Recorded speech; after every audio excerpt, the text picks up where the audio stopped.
Yo, we're on, bro. Oh, shit. All right, here, Danny Drip with you from the Make It Happen podcast. Just taking a few minutes to thank you all for the support. We've concluded season 1. It was a phenomenal experience. I really enjoyed every single episode. I hope you did too. And now we're going to leave you with the best of season 1. We have some very good clips, some funny ones, but also some pretty interesting ones. We're also going to include some funny bloopers in there so you can see when me and Dimitri fuck things up. It gets pretty funny. So I hope you enjoy, and I will see you on the other side. Okay, ready, set, action. We haven't even decided what... Oh, what? A list of things?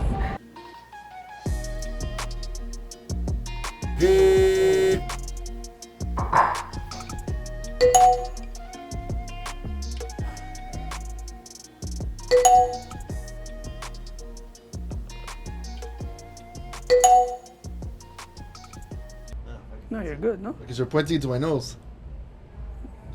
Anywhere, like your nose is like the Mona Lisa. Anywhere you go, it points at you. What a guy. Younger, I was like, I don't really like myself.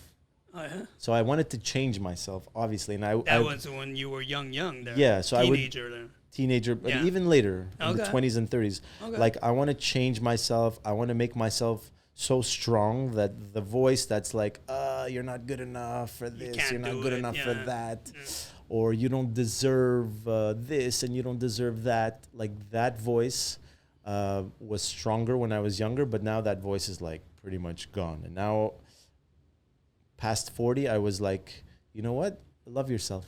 And it's okay to love yourself. So this is something that I've come to terms with and that I've accepted.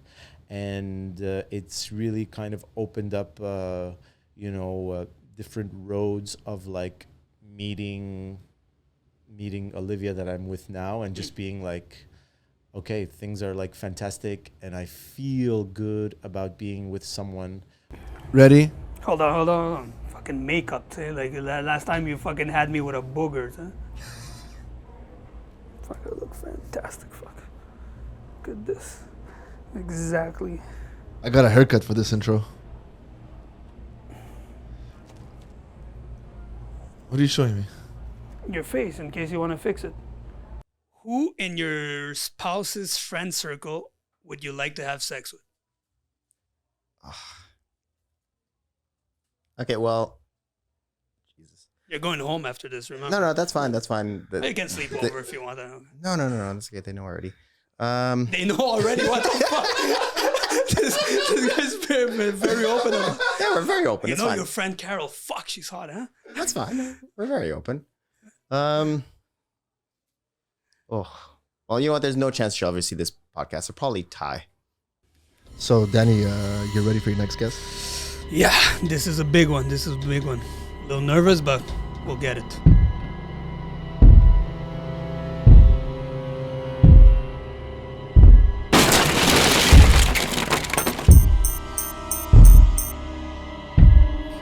Oh shit, it's here.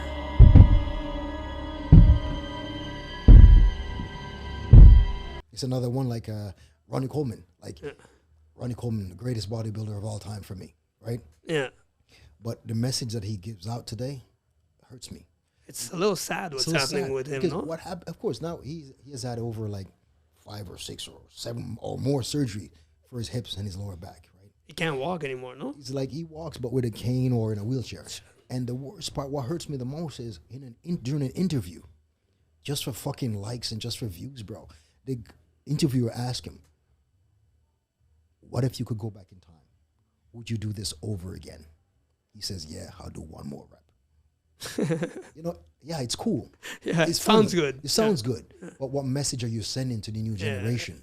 That this is how you're gonna end So up. end up like me at fucking 54, 55 years old. End up like me.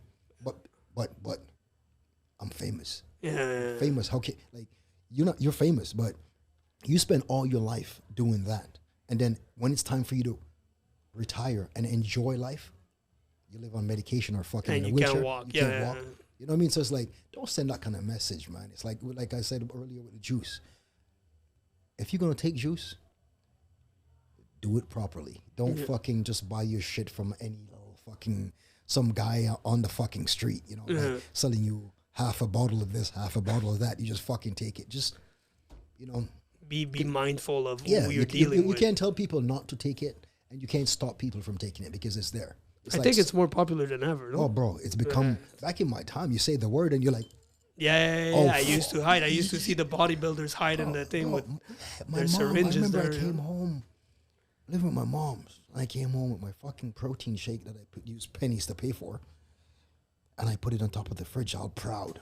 I bought my first tub of fucking protein powder, and my mom took that shit and threw it in the garbage. She thought it was steroid. Oh yeah, she says, "What the fuck are you gonna bring steroids in my house? What kind of influence you fucking putting on your little brothers?" I'm like, Mom, no, it's not. She goes, "No, I don't ever want that in my house again." Wow. Bro, she threw it. She emptied it. I cried. Wow, I can imagine. That was my first. That was ever- expensive, yo, man. Yeah. bro, it's my first fucking. And I'm like, yo, why could you do this to me? You know? Yeah, bro. But Yeah. when you don't know, man, you don't. You know. don't know. Yeah, You don't there's a know. lot of misinformation out Today there. it's more popular than ever. Like I said, I've seen, even Greg Doucette spoke about it.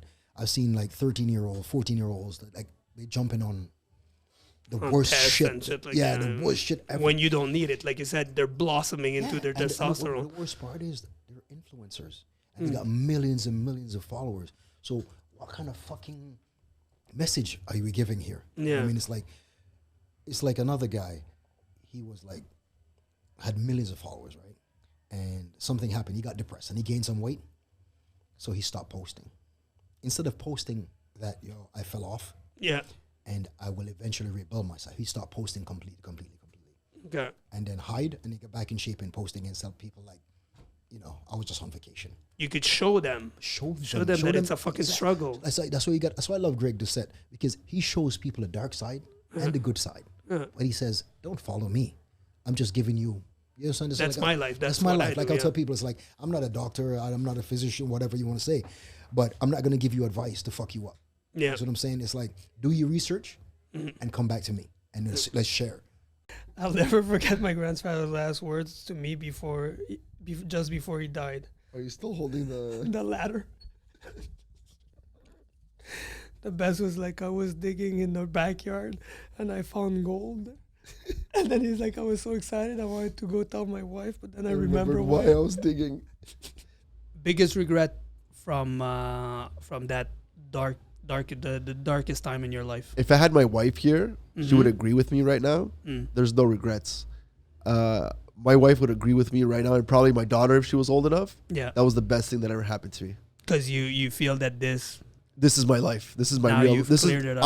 I'm where I am today. you're the man you want to be. And it's 10 times better than I was before that disaster. Okay. Sometimes the plane needs to crash, or the phoenix needs to burn, and the forest needs to burn. That had to For the happen. rebirth to It was happen. probably the most painful, the most pain I inflicted on my wife, my daughter, my family, my friends, everybody around me. The most pain I ever inflicted on myself. But having to go through that made me who I am today. And my wife would agree with me. That was the best thing that ever happened to us. Cool. Well, I'm glad to hear that, and I completely agree with that. Like, I don't like personally, not that I've ever been through shit like that. Obviously, we all have our crosses that we carry, but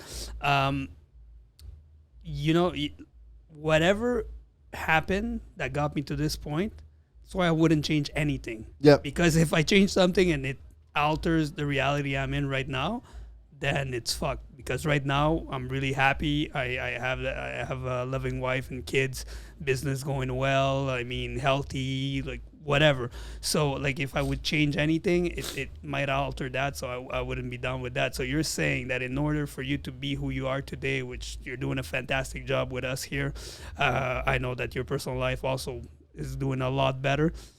It had to break down. No, yeah, I had to burn everything. There was nothing about me other than like, let's say my name and like, some knowledge and experience. Like other than, I think 95% of who I was, I needed to destroy it, to burn everything, to understand, to forgive, I had to do so many things to get rid of all of that and then really start. And then to just live by like certain principles, take responsibility, don't be afraid, don't blame other people. That was a big thing. You know what I mean? and just generally, like I said Other before. people, like your parents, Well, no, like other people. I mean, like, you know, it was maybe something that happened to me when I was young, Okay. and then like blame that person and hate that person and have like resentment. It's like I heard this thing one day. It goes like when you hate and resent somebody, it's like it's like you drinking poison, hoping the other person dies. You know what I mean? Most ridiculous things to do. Exactly. Like, So like just so many like things. Like I could list them. I could go on for hours. Just the base, like I said before, to keep it like really simple.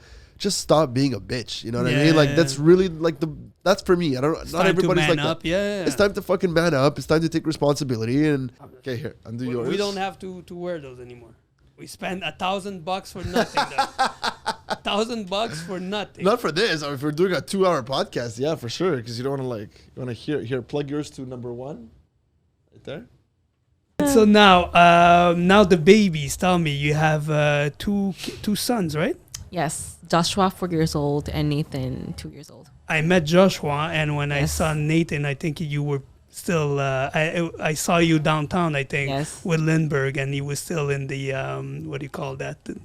A stroller. A stroller. Yes, he was still in the stroller. Don't use it anymore, so I put it in the back. I never want to see it again. But You carry one them, day- right? yeah. They make you carry them. Yeah, even though they can walk perfectly and probably have more energy than I do. But how is it? How do you find life as a mom and a coach, a trainer? How have you been able to mix both? Obviously challenging. It's the most challenging journey I've ever been on, but the most fulfilling. Yes. The most fulfilling. And rewarding. Yeah, Yeah, rewarding. The most healing journey as well. Kids have a way to basically show you your mirror. And I have found out a lot of sides of me that I didn't know was there that shows up when they act up. And You get mad at them. You mean, oh yeah, I get mad, but I'm like, I don't want to be like this. Like, why am I like this? you feel your parents inside you. a bit. Exactly, Yeah. I see my exactly. dad in me all the time whenever I lose it. Oh yeah, yes. I'm like, I didn't know that was there, right? Like, and I remember, as bad as it sounds, I remember telling myself, I don't want to be like my parents. I don't want to be like my parents, but because this shows up, and I recognize it. It helps me to find a lot more compassion for how my parents were. Yes. Of how I perceived, right? Like they were how they were. I might have created some stories with how I perceive how they were with me. But that's why I'm saying it's a healing journey. Yes, it is. Because I choose that too. I choose love. I choose compassion. So I'm able to see that my parents just showed up how they showed up. They were stressed, dude. Like, Yeah, like I don't have to think about surviving. They had to think about surviving when we were kids, and we're very fortunate where we are now. They didn't have that kind of fortune. no, them, like if they miss a day of work, you could not eat that day, Exactly. you know. So like they really Exactly. work hard for us to, like you said, to be where we are today. Exactly. And do you feel you love them way more now that you've seen kids? I mean, I've always loved my parents, but my relationship with my dad especially has been so much better ever since I have kids. 'Cause- Definitely am able to be a lot more grateful for what they're doing, Yeah. because I'm going through it. I hate to say it, but you know, like when they say, you're gonna know, you're gonna understand when you're gonna be a parent. Yeah. I know. Yeah, exactly. My dad, that was his catchphrase for like, since I was like able to understand him speak. One day you'll see. Yes. One day you'll say, oh, my dad was And I right. used to hate it. I still don't say my dad was right, but I go like, yeah, I see where he was coming from with this. Yeah, I can see it, and it's and you see all the sacrifices you make for the for your kids, and you go, man, my parents did that for me too, to the way that they needed to, right? So you tip your hat off to them and say thank you for everything you did for me. I think Soroush. We took a jab at him, no? Yeah, you did. Well, yeah. Poor guy. Came here, he opened up his heart, and you made fun of him. So I think we're pretty much ready for episode 6. We're not missing anything. No, let me check. He said, wear the hats, the glasses, never look into the skies because they're recording you. And what else did he say? I think that's pretty much it there. No, the water. What? Don't drink the water. They put stuff in the water, he said. Nah, he's messing with us. You think?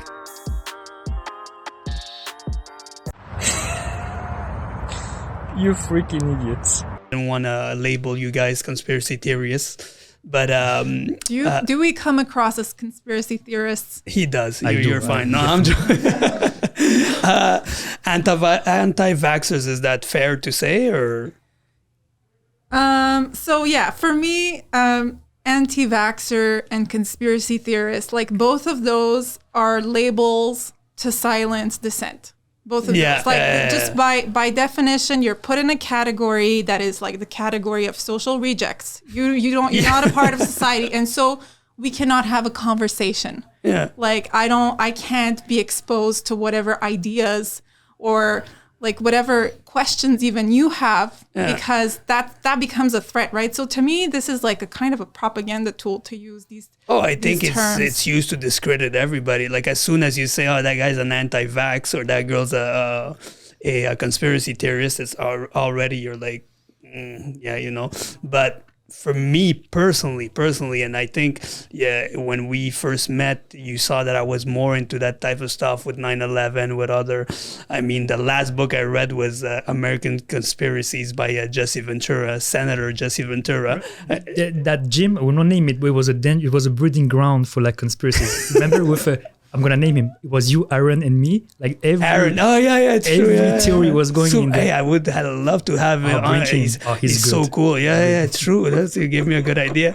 But no, back then I wasn't. And you probably at that point you're like happy. You nothing converted against me. it. You converted me. I was the one. I was the initial. You created me, Danny. So those words are used to discredit people. But I always say, I will always respect somebody more that if you tell them something, they're gonna go research and ask you questions about it and call you out if something's not adding up. Then somebody who just is a sheep, right? That will just follow whatever you say. Okay, and I'll do. As much as we shouldn't use it. If you want to use it. But I don't want to say what we should do or shouldn't do. But as much as I think it's not fair to call someone anti-vaxxer, even the word like sheep. Yeah, we shouldn't. Yeah, exactly. It's the opposite, right? Exactly. We shouldn't fall, because what's ironic about this is that both sides lost, and they lost big, you know. Yeah. So there's no point in keeping that division going by, oh, you're an anti-vaxxer or you're a sheep. No. And I used to be like that. The whole 2020, that was me in defense mode. I wanted to fight someone, you know. It's like, you're ruining my life right now. You don't even. So, but I mean, and I remember you posting some. I was going hard on like insult and all that, but we all make mistakes. You have to go. You have to go there and get them. Yeah, and try to get the head. Try to avoid the nose, you know. Because it's gonna pop. What went wrong here? And how could this be avoided for next time? So here we go. You see it? Yeah. Did I do something? Well, So you saw that, right? So she got it, that band there, right in where you don't want to get it. What went wrong there? she should be able to do a pull-up without a band. That's a good answer. Yes. So it should never be this way. The band should be that way so that, it doesn't go in between your legs. So yeah, Nelly thought that was a funny one. What about this one?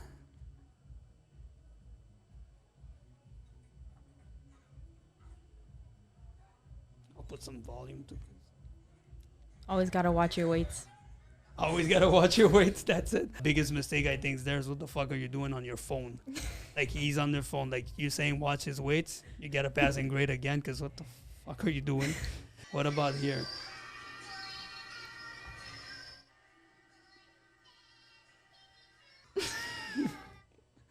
There's something technically that she did wrong here. I'm gonna pause it. Yeah. Well, I'll watch it one last time. Well, and I'll pause. her thing there. It's not There on you her go. legs. You have to lock those knees underneath those cushions. They're there for a reason. What's next? Right here. What is going on here?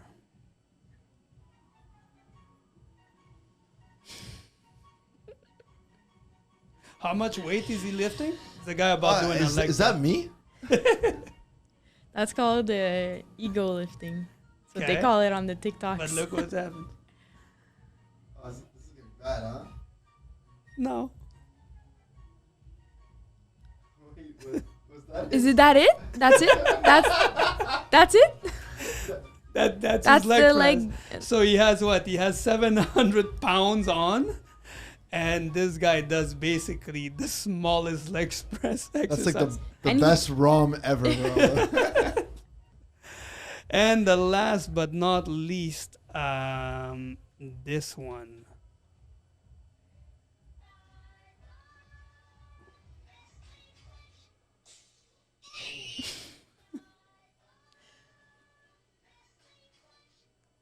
So performing a deadlift and landing straight on his face. I'm not gonna say anything because he looks like he could kick my ass. But what do you think? I'm not sure I understand what's happening, but what, his straps got stuck to his bar or something? You're not I sure? just think he was fainted? losing. Oh, Yeah, he yeah. was losing oxygen because he probably held in his yeah. breath, and he's lifting what? He's lifting 4 plates. So we're talking about like close to 450 pounds. So yeah. So Just, breathe. breathe. There you go. That's what you have to do. You're actually a lot stronger when you're exhaling as you lift something. So, and maybe don't lift weights that are too heavy for you. So you Greek Orthodox, you believe in having sex before marriage, or you guys have to wait, or like? No, there's no sex before marriage. I think most religions are like that, huh? Yeah, well, I don't know much about religion. I know like Sigare, you must know about Catholicism or something. no for sure. Hold on, what the fuck? What? What's wrong with the headphones are fucked or what? No, I just heard like a laugh or something weird. But anyways, like so you're saying you had premarital relations? Well, I think you're technically not even supposed to live with your I'm asking you to be a man and tell me if you had bro. She's pretty. Dude, You heard something? Did you hear that? Yeah, well, a little bit, but before it was loud. The fuck was that, bro? I don't know, but you yourself, she doesn't have to be involved. Did I have sex with myself before getting married? No, not with yourself. Is that what you're asking? with somebody else. Bro, what the fuck is that coming from? I don't know. Bro, Oh shit, I know what that is. what? Fuck, I think we've been chosen By who? by the goddess. What are you talking The about? goddess of radio, she has chosen. So we're gonna play this game called Marry, Fuck, or Kill. Okay. You know it, right? Yeah, I do. Oh, look at you. Okay. You you've have played pictures? before. Of course. Wow. And we will set Can I them get up some more for, Patron, please? yes. We're gonna. You can add Will. Okay, thank you. I will show you pictures. Okay. And for the people listening, you get 3 pictures. You decide who you want to marry, Okay. who you want to fuck or have a good Now, do I know time. these people personally? You'll see. Because I don't want to offend anybody. Like, Oh, clearly, you this is won't just a offend game. anybody. It's all fantasy. Okay. So I can guarantee you I picked for you top-notch, man, because that's what I think you deserve. First one, Mr. Captain America, Chris Evans. Okay. You don't seem that impressed. Good-looking guy. Yeah, it's fine. Oh, my God. Captain Number America. 2. Okay, well, listen, I got to see the other 2. We know who she's gonna kill. No, Fuck, no. Fuck Captain America. Let's kill him. Mr. Jason Momoa. I've met him. He's lovely. Oh, there you go. Yeah, really nice guy. Okay, so Okay. there's a possibility Sure. already. Sure, sure. Or Uh-huh. friend of the show, Mr. Ron Barrett, right here. Oh my God, that's so hard. What are the options again? I have to. Marry, fuck, or kill. Mr. Chris Evans, Mr. Jason Momoa, or friend of the show, fantastic looking guy, Mr. Ron Barrett. Yeah, Thing look with- at that. I know, but I'm getting turned on here. Rowan's like the Nick Cannon of Montreal. Is he? That's not a. Well, 'cause He has like 17 children. I love you, Rowan, but I don't want children. So I You have to kill him? Kill Ron? He's like, No, I'm not going to kill him. at least have a good night with him. I'll have a good night with Ron, and I'll wear protection.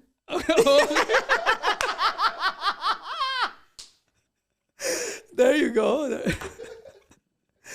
Oh. And then I'll Jason or Chris. you see, because Jason and Roan are sort of the same size, so just to be Oh my tossed God. around would be a lot of fun. So Yeah. so I'll marry Chris and I'll kill Jason Momoa Oh, kill Jason. There you because he's yeah. Yeah, I'd probably go for I the think same. that Chris is a little bit more stable and as lovely as Yeah, Jason the other is. one just got divorced, no?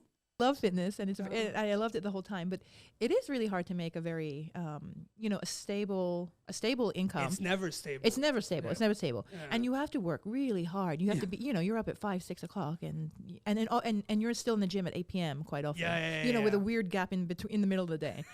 So it was really hard to make just like a good stable income without killing myself. There you go. So that was the other. That- That was the other thing. I'm so happy that you said that because there you go for all of those that say your job is easy. You just stand there next to people.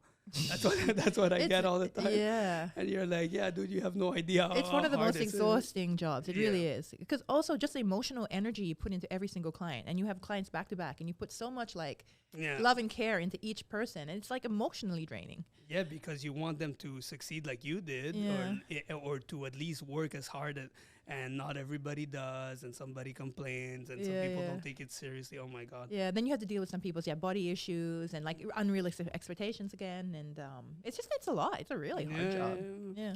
I always thought so, but I never put two and two together because I enjoy it so much. But the hard part, I remember one time very vividly, walking into what was our employee room at the gym we were working together and seeing you in tears. I remember really? that, and I just go like, "What's it?" See, I remember everything, and I just walk over. Edith, are you okay? I give you kind of a hug. You okay? He goes like, "Yeah, it's just there was this lady." Yes. that, Yes. That you had helped, I think, lose 30 pounds or something. Yes, and yes. she was still complaining every day. Yes. She even complained to me about things. Yes. She would complain to me about a dirty bathroom that it wasn't even part of the gym. I go Right. like, I can't tell the next door neighbor to clean her toilet. Just don't go to that one. Go to ours. Yeah. And she'd be like, no, it's not good. And she was just finding ways. Right. So you remember that lady? Yes, I do. Yes, I'm still in touch with her actually. Look at that. So she was quite a difficult client in the beginning. Yeah. But honestly, she went on to she went on to be one of my most fulfilling clients, I would there say. you go. Very good. Yeah, because I did help her a lot, and We started off thinking 10 views will be enough, and Yeah, like just our wives will watch, and now like, yeah, it's pretty cool, man. Yeah. It's gone over is that your phone, thousands. bro? Oh shit! What happened? I booked it. Cool. Our next guest, dude, 6-time salsa world champion Paulina Posadas. That's pretty cool. You're Latino. You should know how to salsa, no? Well, I'm not that good. Bro, you're Latino. You don't even know how to salsa, bro. Well, I can out salsa you, but Yeah, right, bro. I could salsa, bro. I could throw down. you're Greek, dude. What do you know about salsa? Fuck? You But think it's a so spice? what? You want? Let's go, bro. Let's go. Salsa dance off? Right now, bro. It's on. Let's go. Show me what you got.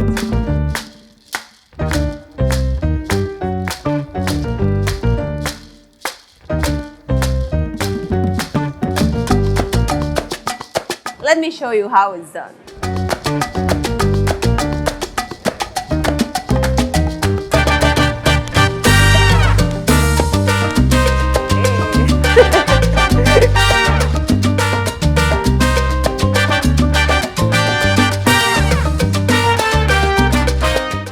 Yes. she's laughing. Yeah, we're really men. We find a lot of stupid things funny. So, Paulina, this has been a pleasure talking to you. Now, to finish, we wanted to ask fans or some of your students, it could be people that wanted to know the DNA of a champion that had questions for you. So we asked the fans to ask you some questions. So if you don't mind, we'll ask them. If you feel comfortable, go for it. You don't even get punished for that. Don't worry. No more jokes? Okay. No more jokes, that's it. Unless you really want to, but it doesn't get better. best one was KKK. Yeah, KKK. What does dance bring to your life? Oh, well, I don't think I can not dance. And like I always say when I see, an older person, I'll be that person. I'll be that person even if if I'm sitting and just moving my arms, I'll still be happy. Yeah, I'll be happy. You cannot imagine your life without dancing. No. Very good. What is the project or moment you're most proud of? Well, I was in a competition in Puerto Rico, but that was a different style competition. Okay. It was not the typical scores. Like we have to improvise.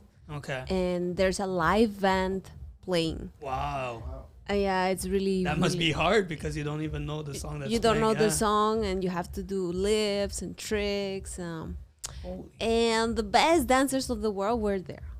Okay. Like from Spain, Italy, like Colombia, Puerto Rico. They were all there. I remember, like it's the only time of my competition that like live that I was about to not step on on the stage. You were that nervous. I was so nervous, but after I did it, I was so proud of myself.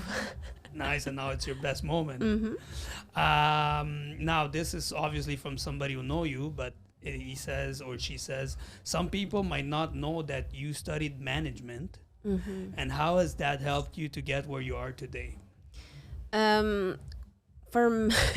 Actually helps me a lot with organizing myself because to study, I was studying and doing all that like 8 hours a day and then 8 hours of dancing through many years. Like when did you sleep? I don't know. I don't even know. I didn't even know how I did it. But it helped me to organize myself in that sense. And then also like just to know that that everything is possible, right? You can do it. Because of course the knowledge helps, yes. But it was more in the sense of believing on me. Believing in yourself, yeah. Yes. To be able to do it. Yeah, I'm sure it did help in many ways because, if you were disciplined enough to do 8 hours of dancing and 8 hours of studying, then, like, I don't think anything could stop you. This we already answered before. What is the best thing about the salsa Latin dancing community? And is there some things we should work on to improve the quality of this community? I'm assuming in Montreal. I would say that the community is very, very nice. I'll say that we are very friendly in general. A lot of dance styles, they are always the problems. Everybody's fighting with each other. Okay. And I appreciate that from Montreal. All the dance teachers in general, of course, there's always something, but in general, they're very friendly and they have a good environment.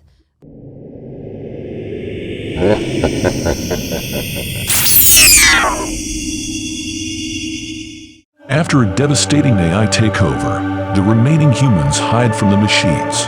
But one man, one podcast, Danny Drip Drip searches for answers. So how about this? How about you write a poem for my beautiful wife, who's a little short, has a great smile, great sense of humor, is voluptuous, but you say it in the great actor Samuel L. Jackson's voice. All right. Let's give it a shot. Her smile shines bright, like the morning sun. A vision of beauty, second to none. But it's the same voice. Short in stature, but big in presence. Her curves make perfect sense. But she doesn't sound. Her face is fine, like a work of art. It takes my breath away, right from the start. But it's her personality that truly shines. Her humor and laugh, like vintage wine. And those big titties. Oh my. They catch my eye and make me sigh. She's a force to be reckoned with. That's for sure. Yo, we gotta keep that. My short, beautiful baby. I can't help but adore. There you have it. A little bit of poetry from the one and only Samuel L. Jackson. That was a great poem, chat. It should help me out. Thank you for that. I'm so blessed. Do you know who my coaches are now? Like, Yeah, I have I've heard. QT Marshall, I have Cody Rhodes, I have Billy Gunn. Yeah, these are legends. Every week. Yeah. Yes, every week. Yeah, that's amazing. Because at least you recognize that, like, you know, some people have had a way harder path there. Mhm. And listen, everything happens for a reason. I'm sure you probably are more talented or whatever, more blessed, whatever it is. But if somebody sees something in you and you keep going forward, then obviously you have something, right? Yeah. At least we think, like, you know. And these coaches are so busy that more so it's, do you see it in yourself? Yeah. If you're not putting in the work, the tagline at the Nightmare Factory is do the work. Do the work, nice. Period. Yeah. And if they see you doing the work, then they'll be like, okay, here's bit more, something. yeah. And just pushing. Oh, I see. Like, that's the one thing. When I'm out doing independence, I feel like there's always 10 set of eyes on me, because everything I do, I know it's going to get back to one of my coaches or all of my coaches. You know, even Damian Adams from my very, very beginning, like, I know he knows everything that's still happening with me. He's the first person I contact when I have a question. I'm like, okay. And then I talk to my other coaches. I'm like, okay, all the opinions. Now I make a decision. Let's go. Well, it's incredible to see everything that goes into a career and a match. So now, would you say that being a wrestler is your favorite job you had so far? Oh my God, yes. Better than a personal trainer? Oh.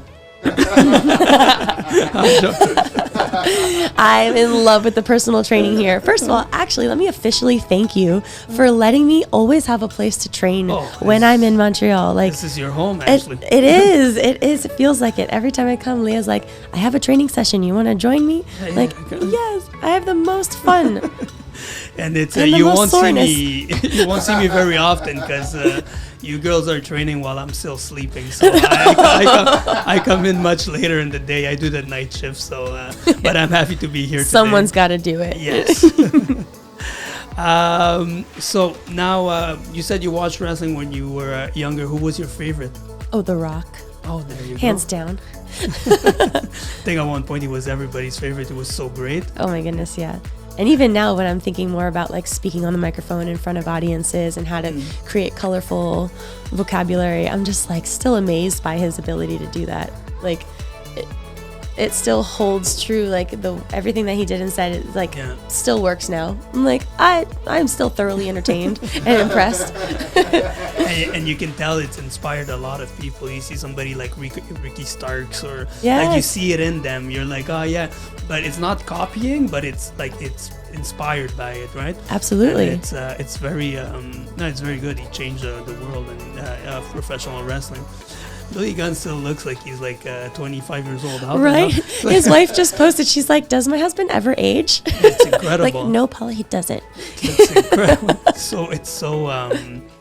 It's something to look forward to even as we age. You're like, yeah, that guy's still pretty good. Let's keep lifting, you know? He's one of my newest coaches. And actually, I just have to say, I'm so grateful that he is now at the Nightmare Factory. Yeah. Because every coach speaks to a different person in a different way. And I have the opportunity also to train with Jade Cargill. And oh my God, for real? Yes. Sorry, I'm a big fan. Good, you should be. Hell yeah. Her and we respond to a similar training style. I feel like her and I bonded over talking about how we receive coaching from Billy. Okay. And like the way he says things. And sometimes he'll like sort of make fun of himself. Like, I know I ramble or I am very detail oriented. Yeah. But you can just like, that passion emanates off of him. If there's anything Billy Gunn gives you, it's that energy, that passion that just like, it changed the way that I looked at myself as a wrestler and how I wanted to be looked at as a wrestler. And that was like, I went from fearing him completely, like, hi Billy, okay, can I wrestle today? You know, in training, and like, okay, don't want to mess up. And then to him just like being so passionate about it that I felt free to make these mistakes once, maybe, you know, but then like I don't know, I hear him differently and it clicks in a way where like I'm more aggressive and more impactful, I think, in how I execute things. And it's funny because now I'll go back to like everything QT said, everything Cody said, everything Damien Adams said. And I'm like, oh yeah, they did say that. This is It all comes together. I don't know. I feel it now. Boy, those were good. I hope you enjoyed them just as much as I did. But now, Daddy needs a vacation. So I'll see you all for season 2. See you soon. I'm out.